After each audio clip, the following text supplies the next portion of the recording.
Hello, this is News with Joe Baxter. I am the Ace Reporter, and we have a special guest today.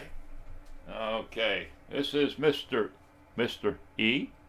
This is Mr. E speaking. We have good topics we're going to speak about today. I have a news story. Okay, yes. You want some water by the chance? No, Oh, okay. go ahead. Put it closer this way so I can.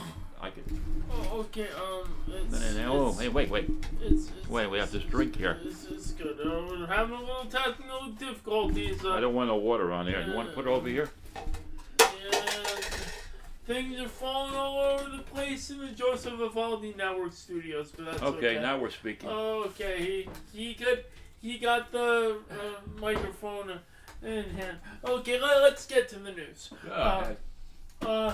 Deal making down as inflation rate hikes spur caution by Damien J. Truce. This is the one who wrote this article. On his birthday, the one I'm with, July 14th, 2022. Wow. Hey, July 14th was my birthday. Yeah, nice day. So Okay. let me get to the article. Go ahead. Companies hit the brakes on deal making during the first half of 2022 as concerns over pervasive inflation, interest rate hikes, and threat of a recession loomed over Wall Street. Well, I'll tell you what, that's pretty scary. But we went through it years and years ago with my wife. We went through a recession. And we lived through it, you know. And the only thing is I hope that the recession does not lead to a depression. Oh, no. So they got to be very careful there. Yeah, I agree with you on that one. Overall, companies announced $2.2 trillion worth of buyout deals in the first half of the year, a 21% drop from a year earlier. The number of deals also fell, dropping 17% during that period, according to Refinitiv. Something like that. I don't know. It's the slowest start to the year for deal making since the pandemic stunned markets in. Yeah, but we were going through the pandemic, you know, and nobody had any money then. We weren't working. Oh, yeah. Everyone was home. You know. I'll tell you the truth, and it's scary. I'll tell you the truth. In fact, I'll tell you the truth. Many people didn't even want to go in because they're afraid of getting the virus. Well, You know, and you know, like, son. and I'll tell you what. There are many places where you were working. They didn't tell people in nursing homes that they have to wear. You know, this got a lot to do with it too. Okay. You know what? I tell you the truth, and this hurt a lot of things, because the people in nursing homes, they were told the workers that they shouldn't wear the mask, and they wanted to wear a mask, you know, to prevent them from getting sick, and many of them died because of that, and that has an effect too on our economy too. Well, we're not getting into money, because what happened is we're not getting into the mask. No. What I'm trying to say right now, I'm trying to figure out what causes the cost of living to go up, and this actually caused the thing to go up too. Well, we're not taking into account that unemployment had doubled their unemployment rates, and also we're not taking into account the influx of funding that came in, and you know, all the money that went elsewhere. So yeah, I don't know. It's like we're trying to keep up a race, but it seems like as our money goes up, the inflation goes up, and eventually it's going to hit a crash. Yeah, That's what's going on I now. don't want to see that happen. I really don't want to see it happen. I'll tell you the truth. Many years ago, when I was younger, talk about my grandfather and my mother and father. They had lost their jobs, weren't there anymore. They were laid off, and what happened was they were hurting bad.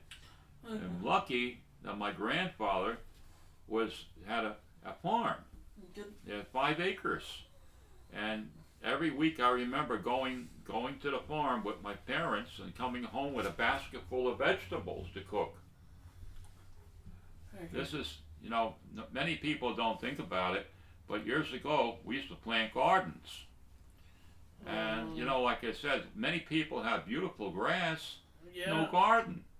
Maybe they should plant instead of grass, garden. That would be an idea.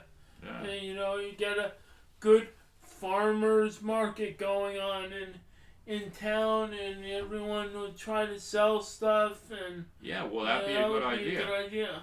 And I'll tell you the truth, we have a backyard, Joe. All it has is grass back there. We could do the same thing and plant a garden. I got you. I just, I don't know. Well, I mean, I sell stuff on.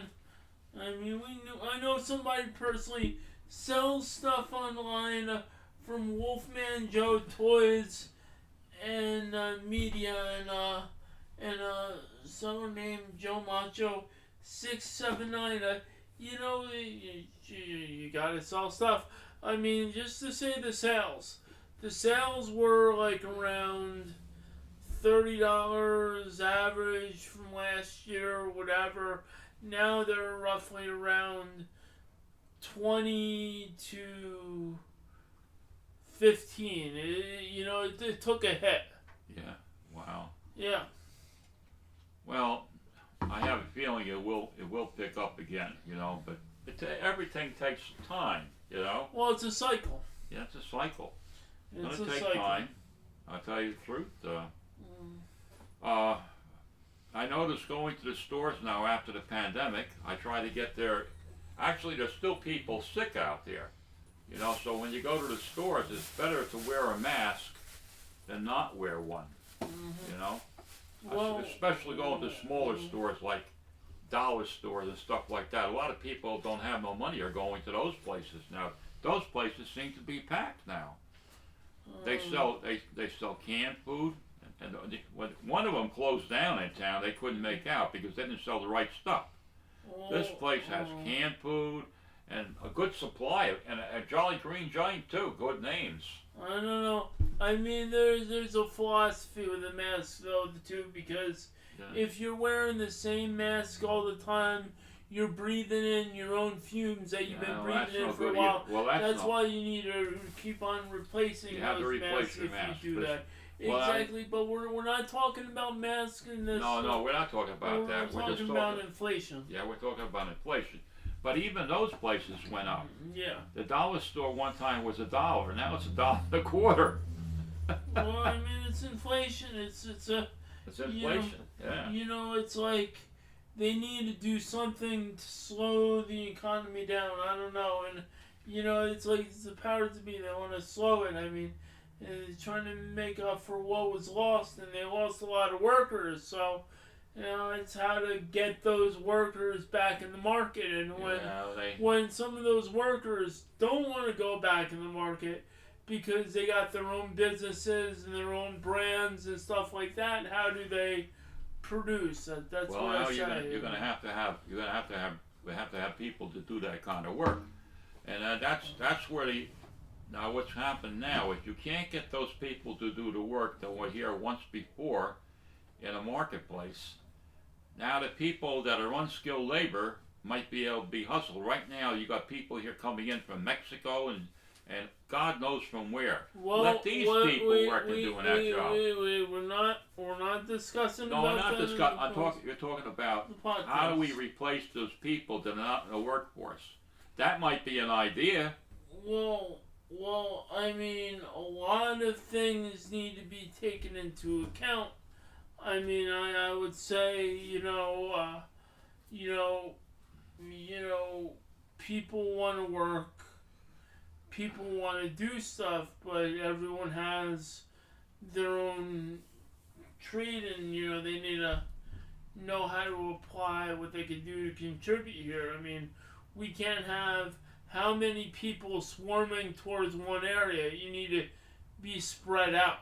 Yeah. That's what I say. I mean, when you have like how many people in a radius, it's not that good. But that's I don't know. I'm going to continue on with the article.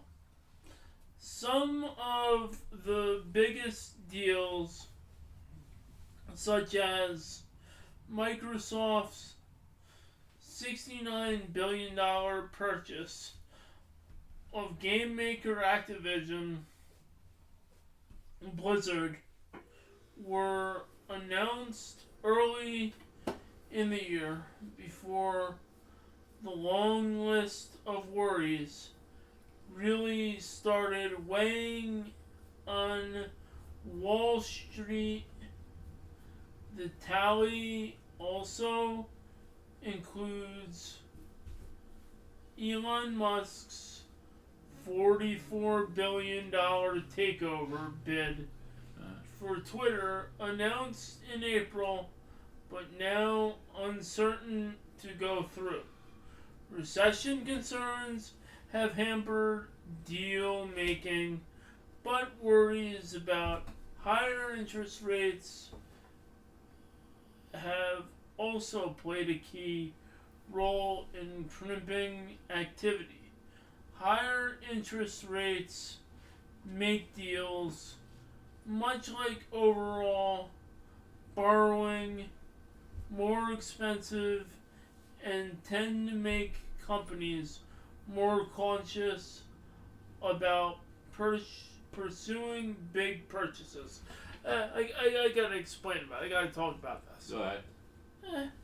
When you don't have the liquidity to buy stuff, how are you gonna buy stuff? Well, you can't. You can't. It's like... Well, that's what's causing the inflation.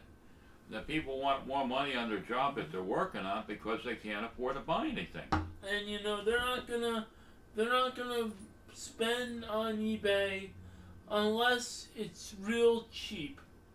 Or they're not gonna spend in the store unless it's real cheap. Right now, that's the way it is right now. So we just got to be careful what we're putting out of our pockets, Yeah. I says, I myself have clothes in the closet that haven't worn in a long time. I'm using like the same clothes over and over again. I don't care. Yeah. And this is the way I'm doing it. I'm not going ahead and buying new stuff. I remember years ago when we were kids growing up. This is a true story. My mother used to buy us clothes for Easter all the time. We used to buy clothes to wear to church, suit, and everything else. And that's what they did in those days. Now my style are jeans. Now they're wearing jeans and they're wearing old ones, even worse yet. But no one's getting dressed up to go anyplace. This is it. So I'll tell you, it's a sad time for our economy now. Suits were a big thing in those days. Maybe we should come back with suits again. So give people, in other words, something to think about what they can do with themselves instead of be tightwads completely. Buy, at least splurge for your kids, young ones. Buy them a suit or something like that to wear. I'm gonna say that We used to have some very inexpensive places in town. We used to have Robert Hall was the big store for clothing. I don't know if they're in business anymore, but I remember we used to go shopping there for clothes. Get clothes. But they have some other stores, I understand they're closing them down. You know that store that's up here, Joe, on a hill? They're closing that down. Oh wow. That used to be a nice clothing store. They closed down at Barnes and Nobles. Wow, in Clark. really? They closed that down too, huh? Not the whole Barnes and Nobles, just the one place. But they have other Barnes and Nobles open, but they're losing out to Amazon. Amazon is a big market. Do they have stores too? The Amazon? They don't have stores, but they have warehouses. Oh yeah. They have fulfillment centers, I think. But I don't know. I don't know. I mean, if anything, I mean, it's just what happened in the Great Depression, I would say. Yeah. Well, They were selling stuff for cheap just to, get rid of it, and then somebody profited off of it and sold it for more. So that's what I say. I'll tell you, There's opportunities there, but I don't there's want not. to see a depression in No, my no, lifetime. no. I hope I would never see one. That was not such a good thing. Well, they need to figure out how to course correct matters, and it's not good.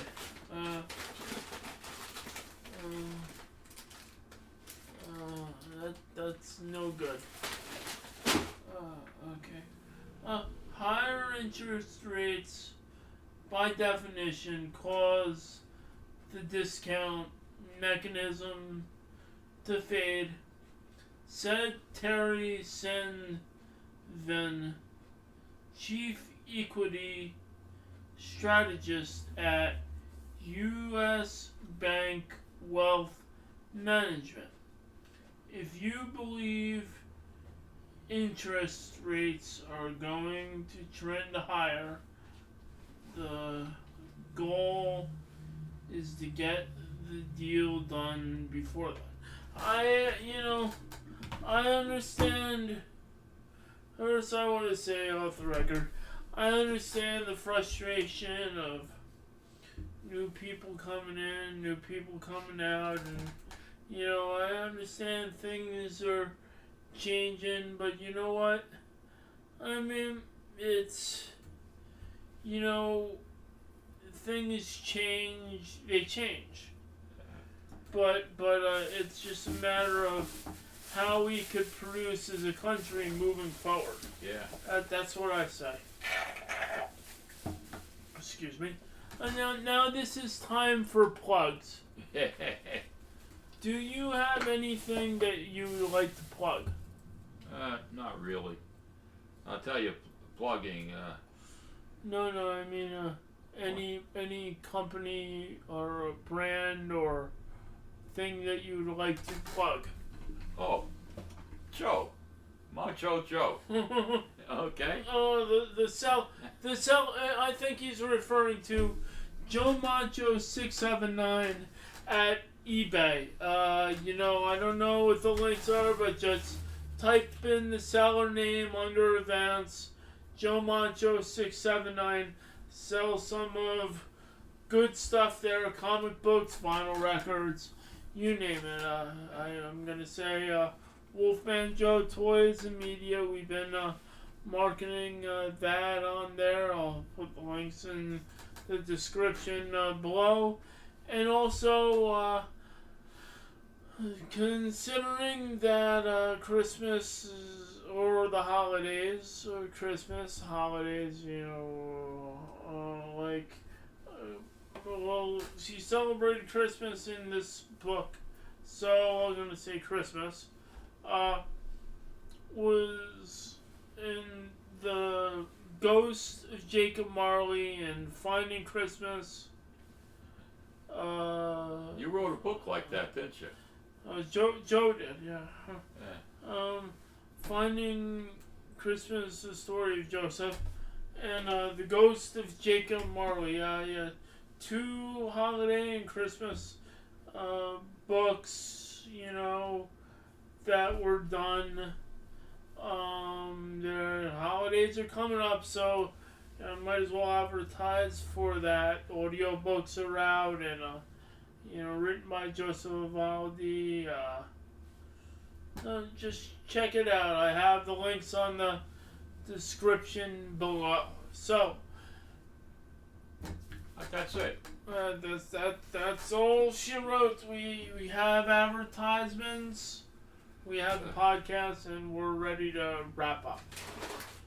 So this is News with Joe Baxter as Mr. E goes for some food right now. I don't know if it's any good. We'll have to do some cleaning. Have a good day.